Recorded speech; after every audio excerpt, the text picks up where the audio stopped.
சமயம் நேயர்களுக்கு வணக்கம். இன்று நம்மோடு இணைந்திருக்கிறார் சினிமா விமர்சகர் மற்றும் ஆஸ்கர் மூவிஸ் ப்ரொடியூசர் பாலாஜி பிரபு அவர்கள். வணக்கம். வணக்கம் சார். விஷ்ணு அப்படின்ற விஜய் அவர்களினுடைய 5வது திரைப்படத்தை ப்ரொடியூஸ் பண்ணது நீங்க தான். இன்றைக்கு அவருடைய கடைசி படம் அப்படின்னு அவரே அறிவிச்சிட்டாரு. ஜனநாயகன் தான் என்னுடைய கடைசி படம் அப்படின்னு சொல்றாரு. அந்த படத்தினுடைய ஆடியோ லான்ச் 5வது படத்துல பார்த்த விஜய் இப்போ கடைசி படத்துல அந்த ஒரு கூட்டத்தை பார்க்கும்போது அந்த விஜயினுடைய அந்த டிரான்ஸ்பர்மேஷன் பார்க்கும்போது உங்களுக்கு என்ன தோணுச்சு சார்? விஷ்ணு 5வது படம் மட்டும் கிடையாது. முதல்ல வெளி தயாரிச்ச படம்னா விஷ்ணு தான். அது நாங்க தான் ஆஸ்கார் மூவிஸ் பேனர்ல விஷ்ணு படம் பண்ணோம். அந்த படத்தினுடைய தயாரிப்பாளர் நான் தான். ஸோ அன்னைக்கு விஜயை புக் பண்ணும்போது விஜய் இவ்வளோ பெரிய ஸ்டாரா வருவார்லாம் நாங்க எதிர்பார்க்கல. ஆனா ஒரு விஷயம் மட்டும் எங்க அப்பா தீர்க்கதரிசி மாதிரி சொன்னாரு. அது என்ன அப்படின்னா, 3 லட்ச ரூபா விஜய்க்கு சம்பளம் பேசி 1 லட்ச ரூபா விஜய்க்கு அட்வான்ஸ் கொடுத்தோம். அப்ப எங்க அப்பா அந்த செக்கை விஜய் கையில கொடுக்கும் போது எங்க அப்பா கிட்ட விஜய் காலில் விழுந்து ஆசீர்வாதம் வாங்கிட்டாரு. அப்பா சொன்னாரு, சின்ன தயாரிப்பாளர்களின் சூப்பர் ஸ்டாரா நீங்க வரணும் அப்படின்னு ஆசீர்வாதம் பண்ணாரு. இன்னைக்கு பாத்தீங்கன்னா பல மடங்கு, 1000 மடங்கா 2000 மடங்கா 3000 மடங்கான்னு தெரியாது. அந்த அளவுக்கு பாத்தீங்கன்னா மிகப்பெரிய ஒரு உச்சத்துக்கு இன்னைக்கு தமிழ் சினிமால நம்பர் 1 ஸ்டாரா விஜய் மாறிட்டாரு.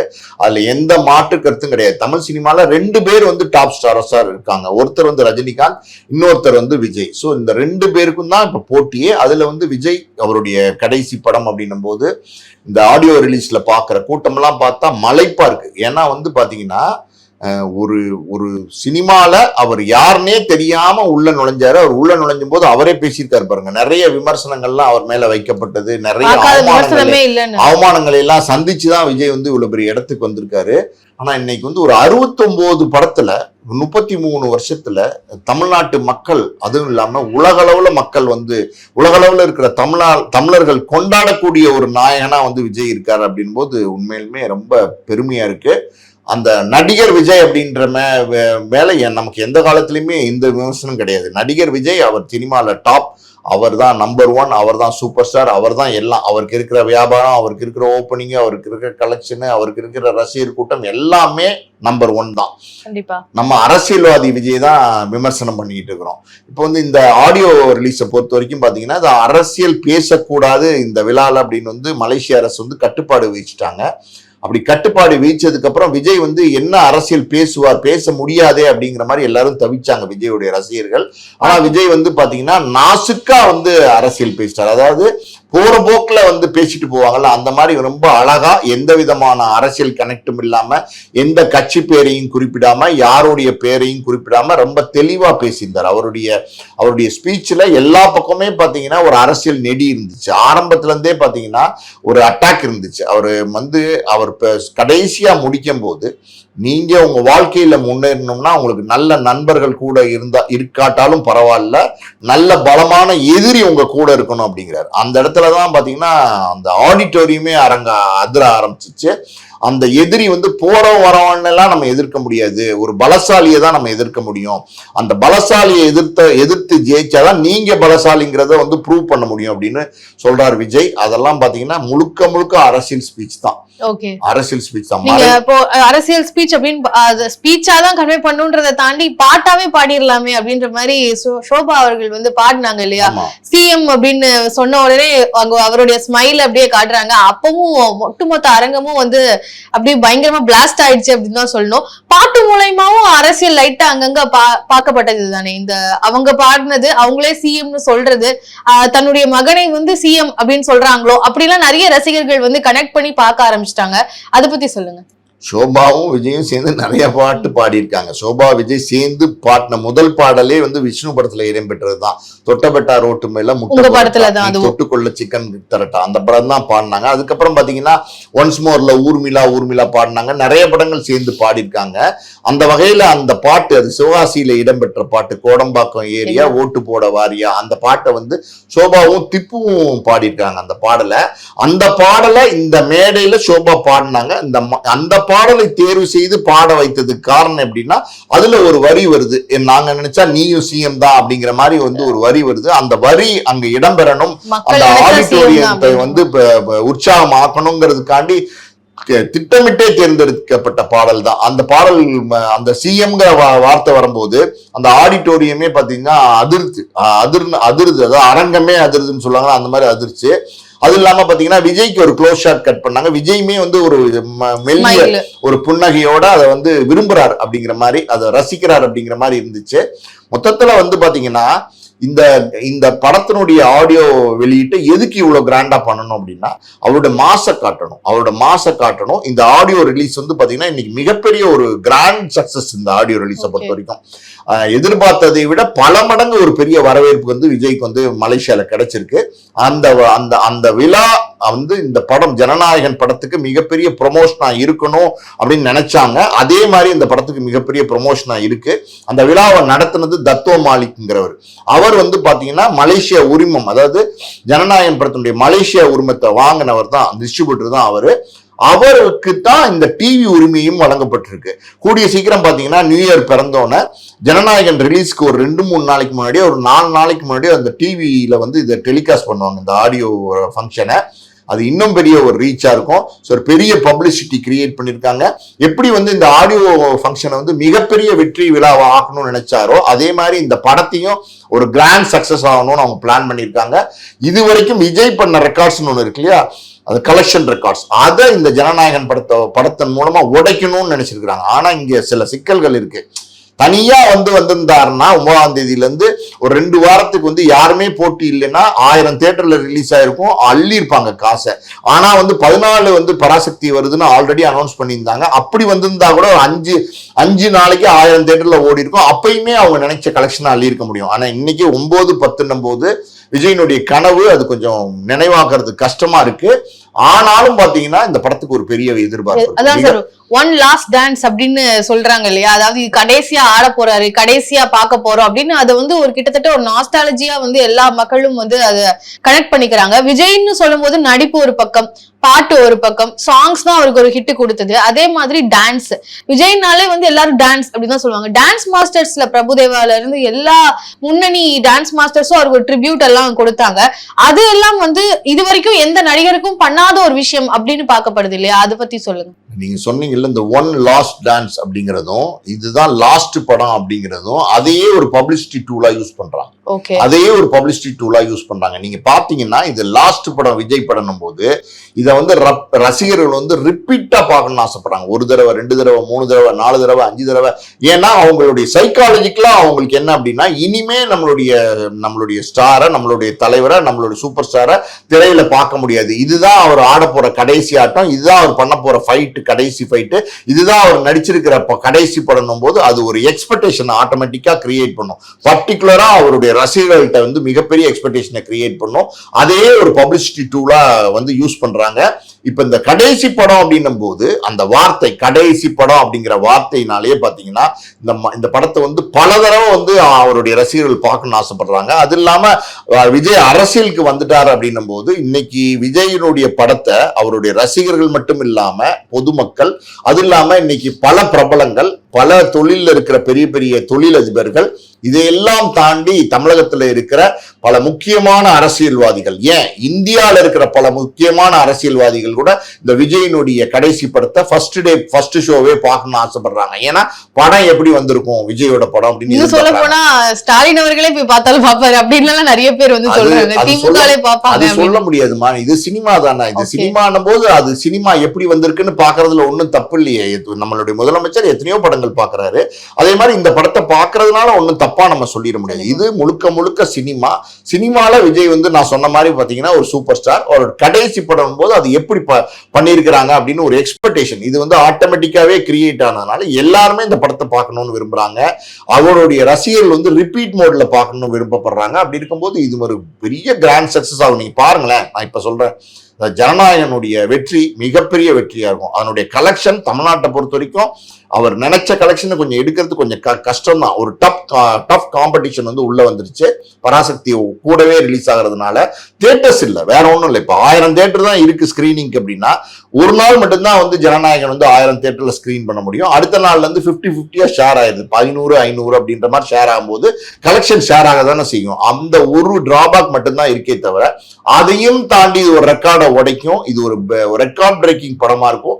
இது விஜயனுடைய மாஸ் வெற்றி படமா இருக்கும். நான் வந்து மறுபடியும் சொல்றேன், நம்மளுடைய விமர்சனங்கள் எப்பவுமே அதாவது அரசியல்வாதி விஜய் மேலதானே தவிர நடிகர் விஜய் மேல எப்பவுமே இருந்ததில்லை. நடிகர் விஜயோட டான்ஸையோ ஃபைட்டையோ ஒரு பெர்ஃபார்மன்ஸையோ என்னைக்குமே யாராலையுமே குறை சொல்ல முடியாது. இன்னைக்கு 69 படத்துல 33 வருஷத்துல இவ்வளவு மக்கள் வந்து கொண்டாடக்கூடிய, லட்சக்கணக்கான மக்கள், கோடிக்கணக்கான மக்கள் கொண்டாடக்கூடிய ஒரு நாயகனா இன்னைக்கு வந்திருக்காரு அப்படின்னா அது அவருடைய உழைப்பு.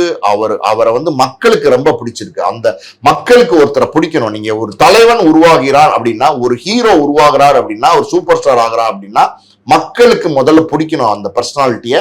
அப்படி மக்களுக்கு பிடிச்ச நாயகனா விஜய் இருக்காரு. சோ நிச்சயமா அந்த வெற்றி அவருக்கு இந்த படத்துல கிட்டும். மிகப்பெரிய ரெக்கார்டை பிரேக் பண்ணுவார். கண்டிப்பா சார். இப்போ நீங்க ரெக்கார்ட் பிரேக் பண்ணுவாரு அப்படின்னு எல்லாம் சொல்லும் போது நம்ம அந்த கூட்டத்தையும் பாக்குறோம், நீங்களும் இந்த விமர்சனங்கள் எல்லாம் சொல்றீங்க. இருந்தாலும் கொஞ்சம் சிரமங்கள் இருக்கு அப்படின்றதுக்கு காரணமும் இருக்கு. பராசக்தி வந்து வருது. இப்படி ஒரு எக்ஸ்பெக்டேஷனோட எல்லாரும் ரிப்பீட் மோட்ல பாக்கணும்னு நினைக்கக்கூடிய ஜனநாயகன், அதே மாதிரி ஒரு ஆடியோ லான்ச்சே அவ்வளவு கூட்டம், வீட்டுக்கு போய் சேர்ற வரைக்கும், ஏர்போர்ட் போனா கூட்டம், வீட்டுக்கு போய் சேர்ற வரைக்கும் அவ்வளவு கூட்டம், அப்படிப்பட்ட ரசிகர்கள் பட்டாளத்தோட இந்த ஜனநாயகன் வந்து களம் வருது. அப்படி இருக்கும்போது பராசக்தி அதை வந்து சாக்கு பிடிக்குமா, இல்ல பராசக்தியினுடைய அந்த வெயிட்டேஜ் என்னவாகும்? நீங்க ஒரு விஷயத்த ரொம்ப தெளிவா புரிஞ்சுக்கணும். இது சினிமா. இது வந்து சினிமா. இதுக்குள்ள எப்படியோ தெரியாம அரசியல் வந்துருச்சு. இதுல ஒரு அரசியல் போட்டியும் ஆரம்பிச்சிருச்சு, அரசியல் ஆட்டமும் ஆரம்பிச்சிருச்சு. அதெல்லாம் ஒரு பக்கம் வச்சா கூட இது ஜனநாயகனை பொறுத்த வரைக்கும் பாத்தீங்கன்னா விஜயனுடைய மாஸ் படம். இது விஜயனுடைய மாஸ் படம். இதுல விஜயனுடைய பாட்டு, ஃபைட்டு, பஞ்ச் டைலாக், விஜயோட வாக்கு, லுக்கு, ஸ்டைலு, காஸ்டியூமு, இது எல்லாமே வந்து ஆடியன்ஸ் வந்து விசில் பண்ணி கிளாப் அடிச்சு என்ஜாய் பண்ணுவாங்க. ஏன்னா வந்து இது மேக்சிமம் என்டர்டைன்மெண்ட் படம். இதுல வந்து மசாலா படம். ரொம்ப வெளிப்படையா சாதாரணமா சொன்னா இது மசாலா படம். எப்பவுமே மசாலா படத்துக்கு ஆடியன்ஸ் கிட்ட ஒரு பெரிய எதிர்பார்ப்பு இருக்கு. அது கரெக்டா சொல்லணும். அது நிச்சயமா கடைசி படம் போது ஹெச் வினோத் ஒரு நல்ல இயக்குனர் தான். அவர் நிச்சயமா அந்த படத்தை நல்லபடியா இயக்கியிருப்பாரு. அதனால நிச்சயமா அது ஒரு மாஸ் படமா இருக்கும். ஒரு மேக்சிமம் என்டர்டெயின் பண்ணக்கூடிய ஒரு படமா இருக்கும். ஆனா நீங்க வேற பராசக்தி தாக்கு பிடிக்குமான்னு கேட்டீங்க. பராசக்தியை பொறுத்த வரைக்கும் பாத்தீங்கன்னா ஒரு ஹிந்தி எதிர்ப்பு, இல்லைன்னா ஹிந்தி திணிப்புன்னு நம்ம சொல்லலாம். அதுக்கு எதிர்த்து போராடக்கூடிய ஒரு நாயகனின் படம். அதாவது வந்து சிவகார்த்திகேயன் அப்படி ஒரு கதாபாத்திரத்தில் வந்து நாயகனா நடிச்சிருக்கிறாரு. இந்த ஹிந்தி எதிர்ப்பு அப்படின்னும் போது இந்த ஹிந்தி எதிர்ப்பு பல வருடங்களா நம்ம தமிழ்நாட்டில் இருக்கு. இது வந்து இன்னைக்கு நேத்திக்கு உள்ள விஷயம் கிடையாது. 1965 காலகட்டங்கள்லயே ஸ்டூடெண்ட்ஸோடைய ரெவல்யூஷன், அதாவது போராட்டம் நடந்துச்சு இதை எதிர்த்து. ஸோ அப்படி இருக்கும்போது அந்த காலகட்டங்கள்ல நடந்த கதை அதே நேரத்துல கனெக்ட் பண்ணிருக்காங்க. சுதா குங்கரா சமீபத்துல ஒரு காணொலியில சொல்லியிருக்காங்க, இது வெறும் ஹிந்தி எதிர்ப்பு போராட்டத்தை மட்டும் பேசக்கூடிய படம் கிடையாது. இதுக்குள்ள ஒரு அண்ணன் தம்பி சென்டிமெண்ட் இருக்கு, இதுக்குள்ள ஒரு காதல் இருக்கு, இதுக்குள்ள ஒரு குடும்பம் இருக்கு, இதுக்குள்ள முழுசா ஒரு சினிமா இருக்கு. அதாவது வந்து நான் சொல்ல போற கதையில ஒரு என்டர்டெயின்மெண்ட் இருக்கு. இந்த கதை வந்து ஒரு மாசான, அதாவது வந்து மக்களை சேரக்கூடிய ஒரு கதையாத்தான் இருக்குமே தவிர ஒரு ஆர்ட் பிலிம் மாதிரி இதை நான் எடுக்கல. அதனால இது ஒரு கமர்ஷியல் படம் அப்படின்னு சொல்லியிருக்காங்க. சோ இந்த படத்தை பொறுத்த வரைக்கும் இந்த படம் வந்து கதையை மட்டுமே பேச போகுது. நேர்த்தியா கதையை மட்டும்தான் பேச போகுது. அந்த கதை வந்து தெளிவா வந்து சுதா கோங்கரா வந்து ஒரே கோட்ல நேர்த்தியா சொல்லக்கூடிய திறன் படைத்த இயக்குனர் ஹெச் வினோத். அவர் ஒரு கமர்ஷியல் இயக்குனர். அவர் கொடுத்த படங்கள் எல்லாமே கமர்ஷியல் சக்சஸ். சுதா கோங்கரா பொறுத்த வரைக்கும் பாத்தீங்கன்னா சூரரை போற்று, இறுதி சுற்று, அதுதான் காரணம் இந்த டிஸ்கஷனுக்குமே. ரெண்டு பக்கமே நல்ல ஒரு நல்ல இறுதி சுற்று, அப்படி நல்ல படங்களை வந்து கொடுத்தவங்க, நேர்த்தியான தரமான படங்களை கொடுத்தவங்க, சரியான படைப்பாளி. சுதா கோங்கராவை நம்ம குறைப்பு மதிப்பிட்டவே முடியாது. அப்படின்னும் போது இந்த படத்துல நீங்க எதிர்பார்க்கிற மாதிரி பாட்டோ பஞ்ச் டைலாக்கோ இல்ல வந்து மாசானா ஆட்டம் பாட்டம் குத்துப்பாட்டு அது இதெல்லாம் இங்க இருக்க போறது இல்லை. இங்க கதை மட்டும்தான் இருக்க போகுது. எப்பவுமே நீங்க ஒரு விஷயத்தை தெரிஞ்சுக்கோங்க, இந்த மசாலா படத்துக்கு ஒரு பெரிய வரவேற்பு எப்படி இருக்கோ அதே மாதிரி நேர்த்தியா கதை சொல்ற படங்கள் எப்பவுமே ஜெயிக்கும். எப்பவுமே தோத்ததே கிடையாது. கதையை நீங்க நேர்கோட்டில் சொன்னீங்கன்னா, தெளிவா சொன்னீங்கன்னா அந்த படங்கள் என்னைக்குமே வெற்றி படங்களா இருந்திருக்கு. இதுக்கு சிவகார்த்திகேயன் படமே நம்ம உதாரணமா சொல்லலாம். அமரன் படம் வந்து சிவகார்த்திகேயனோட படம். அந்த படத்துல வந்து பாட்டு, பஞ்சு டைலாக், குத்துப்பாட்டு, ஆட்டம் பாட்டம், கேப்ரே டான்ஸ், காமெடி எதுவுமே இல்லை. ஆனா படம் மிகப்பெரிய வெற்றி படம். 350 கோடியை தாண்டி கலெக்ட் பண்ணிச்சு. சிவகார்த்திகேயனோட கேரியர்ல ஒரு ரெக்கார்ட் பிரேக் கலெக்ஷன் பண்ணுச்சு, மிகப்பெரிய வெற்றி படமா இருந்துச்சு. அது எப்படி நடந்துச்சு? கதையை நீங்க தெளிவா சொன்னாங்க. கதையை தெளிவா சொன்னா வெற்றி அடையும். அந்த மாதிரி பாத்தீங்கன்னா பராசக்தியை பொறுத்த வரைக்கும் தெளிவான கதை ஒரு பாயிண்ட். ரெண்டாவது வந்து ஹிந்தி எதிர்ப்பு, ஹிந்தி திணிப்பு போராட்டத்தை பத்தின ஒரு கதையினால அது மக்களோட, நம்ம தமிழ் மக்களோட அவங்களுடைய உணர்வோட கனெக்ட் ஆன ஒரு கதை. அது வந்து நல்லபடியா கனெக்ட் ஆயிருச்சு அப்படின்னா அது வந்து ஒரு கிளாஸ் படம்.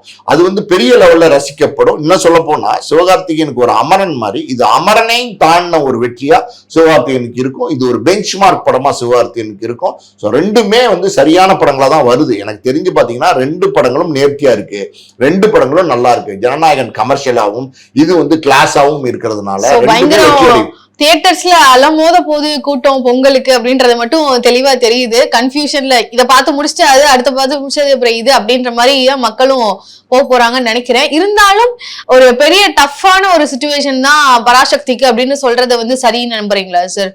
இல்லம்மா, நீங்க ஒரு விஷயத்த ரொம்ப தெளிவா சொல்லணுமா. இதுக்கும் ஒரு உதாரணம் சொல்றேன். இப்போ வந்து இது பெரிய படம் சின்ன படம் அப்படிங்கிறது எப்படின்னா, மக்கள் கொண்டாட ஆரம்பிக்கிறதுக்கு அப்புறம் மக்கள் கொடுக்குற வரவேற்பை பொறுத்துதான் இருக்கு. ஒரு பெரிய ஹீரோ நடிச்சா அது பெரிய படம் கிடையாது, ஒரு சின்ன ஹீரோ நடிச்சா அது சின்ன படம் கிடையாது. இதுக்கு உதாரணம், சரியான உதாரணம் எப்படின்னா, மே 1ஆம் தேதி ரெட்ரோவும் டூரிஸ்ட் ஃபேமிலியும் ஒன்னா வந்துச்சு. ரெட்ரோங்கிறது ஒரு ஸ்டார் படம், சூர்யா நடிச்ச ஒரு ஸ்டார் படம், ஸ்டார் அந்தஸ்து உள்ள ஒரு படம், அது பெரிய படம். அன்னைக்கு என்ன சொன்னாங்கன்னா, சூர்யா படம் வர்ற அன்னைக்கு பாத்தீங்கன்னா டூரிஸ்ட் ஃபேமிலின்னு ஒரு படத்தை கொண்டு வந்து ரிலீஸ் பண்றாங்க. எங்க அந்த படத்துக்கு முன்னாடி இந்த படம் நிக்க போகுதுன்னாங்க. ஆனா என்ன நடந்துச்சுன்னா, சூர்யா படம் வந்து பின்னாடி போயிருச்சு. டூரிஸ்ட் ஃபேமிலி வந்து ரொம்ப வந்து சூப்பர் சக்சஸா மாறிடுச்சு. 100 கோடி ரூபாய்க்கு மேல கலெக்ட் பண்ணிச்சு. அதுல யார் நடிகர்கள்? சசிகுமார், சிம்ரான். இவங்க எல்லாம் இன்னைக்கு மார்க்கெட்ல பெரிய லெவல்ல பாப்புலரா இருக்கிற நடிகர்களா, ஒரு சூப்பர் ஸ்டார்ஸா, இல்ல வந்து அதுல நடிச்சிருக்கிற மற்ற நடிகர்கள் வந்து பெரிய பாப்புலரான நடிகர்களா? எதுவுமே இல்லை. ஆனா கதையை வந்து ரொம்ப தெளிவா மக்களோட கனெக்ட் ஆகிற மாதிரி சொன்னார் அந்த இயக்குனர். அது மிகப்பெரிய சக்சஸை கொடுத்துச்சு. சோ ஒரு ரெட்ரோ அப்புறம் வந்து டூரிஸ்ட் ஃபேமிலினும் போது அங்க வெற்றி படமா எது மாறிச்சு? ரெட்ரோவா டூரிஸ்ட் ஃபேமிலியா? டூரிஸ்ட் ஃபேமிலி தான். அப்ப ரெட்ரோ வந்து பெரிய படமா, டூரிஸ்ட் ஃபேமிலி பெரிய படமா? டூரிஸ்ட் ஃபேமிலி தான் பெரிய படம். சோ அதனால வந்து படத்தை பொறுத்த வரைக்கும் 2 படத்துல கதை ரொம்ப முக்கியம். அதை எப்படி சொல்லியிருக்காங்க, பிரசன்டேஷன், அதாவது திரைக்கதை எப்படி இருக்கு, அது எப்படி வந்து மக்கள்கிட்ட கொடுக்குறாங்க. மக்கள் எந்த படமா இருந்தாலும் பரவாயில்லமா, அது வந்து ஒரு கிரைம் த்ரில்லரா இருக்கலாம், அது ஒரு கமர்ஷியல் படமா இருக்கலாம், அது ஒரு மசாலா படமா இருக்கலாம், அது ஒரு லவ் சப்ஜெக்டா இருக்கலாம், அது ஒரு ஃபிக்ஷன் படமா இருக்கலாம், அது வந்து பாத்தீங்கன்னா எந்த வெரைட்டில எந்த கதை சாயல்லையும் இருக்கலாம். ஆனா அதை நேர்த்தியாக சொன்னீங்கன்னா, நேர்கோட்ல தெளிவா ஒரு பிரசன்டேஷன்ல வந்து ரொம்ப கிளியரா இருந்தீங்கன்னா, அந்த மாதிரி படங்கள் தோத்ததா சரித்திரமே கிடையாது. இப்ப சமீபத்துல சிறைன்னு ஒரு படம் வந்திருக்கு, சென்ற வாரம் மிகப்பெரிய வெற்றி அடைஞ்சிருக்கு. ஒரு புதுமுக நடிகர் நடிச்ச ஒரு படம். எப்படி நடந்துச்சு? ஒரு விக்ரம் பிரபு தான் அதுல நடிச்சிருக்கிறாரு. எப்படி நடந்துச்சு? வேற யாருமே அதுல தெரியாதவங்க இருக்காங்க. அந்த இயக்குனர் தெரியாதவர், அந்த இசையமைப்பாளர் தெரியாதவர், அந்த தயாரிப்பாளர் மட்டும்தான் ஒரு பெரிய ப்ரொடியூசர். அதை தவிர்த்து வந்து அதுல யாருமே காஸ்ட் அண்ட் குரூலாம் யாருமே தெரியாதவங்க. எப்படி இவ்வளவு பெரிய வெற்றி கிடைச்சிச்சு? இந்த ஆண்டின் மிக சிறந்த படம் சிறைன்னு சொல்லலாம். அந்த அளவுக்கு வந்து நேர்த்தியா இருக்க படம். சோ ஒரு அந்த படத்தை மக்கள் கொண்டாடதான் செய்யறாங்க. அந்த படத்தை வந்து மக்கள் வந்து கண்டுக்காம போட. அப்ப ஒரு விஷயத்தை நீங்க ரொம்ப புரிஞ்சுக்கணும், கதை என்பதுதான் வந்து ஒரு நாயகனா இருக்கு. கதை தான் ஹீரோ. கதையின் நாயகனா தான் அந்த ஹீரோஸ் வரணுமே தவிர, கதைக்கு வந்து நீங்க வந்து ஹீரோக்கு கதை பண்ணீங்கன்னா இங்க இந்த மாதிரி தோல்விகள்லாம் உண்டு. இந்த பொங்கலை பொறுத்த வரைக்கும் இந்த 2 படமே நல்ல படம். சோ 2மே வெற்றி அடையுங்கிறது என்னுடைய கணிப்பு ஒரு தயாரிப்பாளரா. ஓகே சார், கதையின் நாயகனா ஜனநாயகன் வரப்போகுதா, பராசக்தி வரப்போகுதா அப்படின்றத பொறுத்திருந்து பார்ப்போம். இப்போதைக்கு 2 படங்களுக்குமே வரவேற்பு இருக்கு, ஒரு டாக்கை கிரியேட் பண்ணிருக்கு, டிஸ்கஷனை உருவாக்குது. சோ இப்படி இருக்கக்கூடிய சூழல மக்கள் எதை வரவேற்க போறாங்கன்றத பொறுத்திருந்து பார்க்கலாம். நிறைய தகவல்களை எங்ககிட்ட பகிர்ந்துகிட்டீங்க. மிக்க நன்றி. நன்றி.